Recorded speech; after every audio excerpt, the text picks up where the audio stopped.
Based on the information in the textbook and from watching the video, we see that the development of motor skills can influence the development of perceptual and cognitive skills. During the beginning stages of an infant's life, their movements and actions are severely limited to just a few natural-born reflexes. These infants haven't mastered the ability to crawl or to sit up by themselves yet.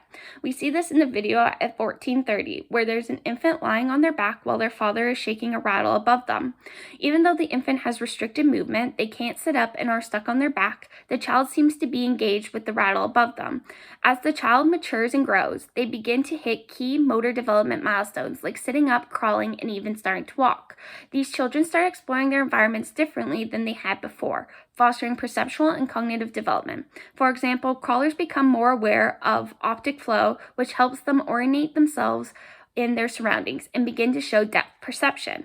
Near the end of the video, we can see all the children starting to walk, allowing their curious nature to guide them in exploring their environment further. Cultural differences and parental practices can influence the onset of motor, perceptual, and/or cognitive skills.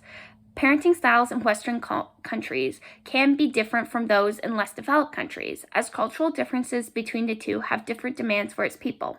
For example, in the video at 42:18, this mom takes her infant along with her as she does her chores and work for the day, whereas in a more Western cultural setting, like 54:44, the mother could be on maternity leave in order to take care of her child without the necessity of going to work. In both instances, they are helping their child learn, but in different learning environments with differing exposures to their environment.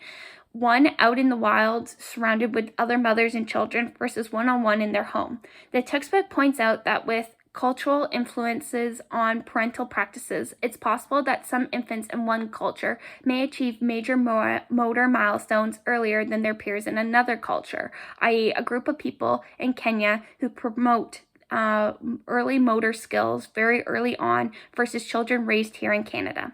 Thanks for listening.